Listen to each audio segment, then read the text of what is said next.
जय माई की। बहुत से साधक पूछ रहे हैं कि इस वर्ष 2024 में मां बगलामुखी जयंती कब है, और यह प्रश्न प्रायः हर वर्ष का ही होता है, क्योंकि दतिया पीठ में मां बगलामुखी जयंती अक्षय तृतीया के दूसरे दिन चतुर्थी को हमेशा से मनाई जाती रही है और इस बार भी मनाई जाएगी। और पंचांगों में जो बगलामुखी जयंती बताई जाती है वो अष्टमी के दिन बताई जाती है। तो इस बार अक्षय तृतीया 10 तारीख को 10 मई को है और 11 मई को मां बगलामुखी जयंती पीताम्बरा जयंती दतिया में मनाई जाएगी। यहाँ एक भ्रम हम और दूर कर देना चाहते हैं। आज के समय में कुछ जरूरत से ज्यादा बुद्धि का दुरुपयोग करने वाले व्यक्ति जयंती शब्द से परहेज करने लगे हैं। ये कहां से प्रारंभ हो गया समझ में नहीं आता। वो कहते हैं जयंती तो मरे हुए लोगों की मनाई जाती है, मूर्ख हैं, उन्हें जयंती के संबंध में, जयंती शब्द के संबंध में कुछ ज्ञान ही नहीं है। जयंती जिसका जय का अंत ना हो, जिसकी हमेशा जय जयकार होती रहे, उन सब की जयंती मनाई जाती है। और जय जयकार तो उन्हीं की होती है जो महाविद्याएं हैं, जो देवता हैं, जो अजेय हैं, अजन्मा हैं, जो हमेशा से थे, हमेशा हैं और हमेशा रहेंगे। तो इसलिए कुछ लोग कहते हैं कि नहीं नहीं प्राकट्योत्सव बोलो। ये सब आप प्राकट्योत्सव भी बोल सकते हैं, लेकिन जयंती शब्द से परहेज नहीं करना चाहिए।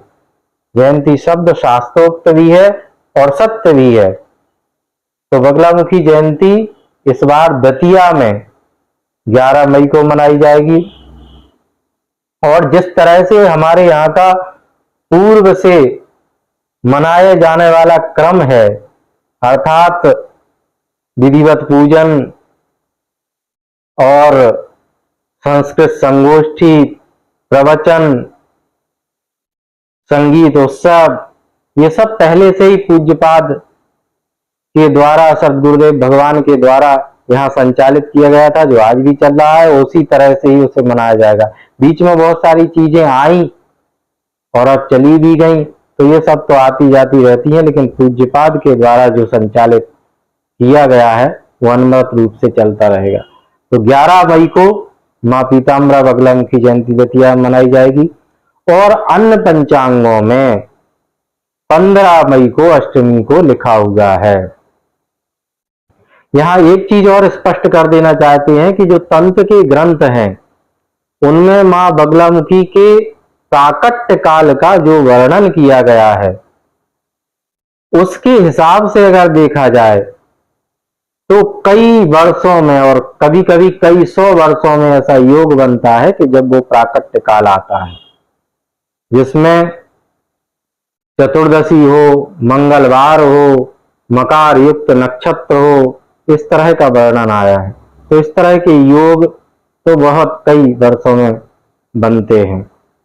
प्रतीकात्मक रूप से कोई भी व्यक्ति कभी भी मां बगलामुखी जयंती मना सकता है इस तिथि के आसपास।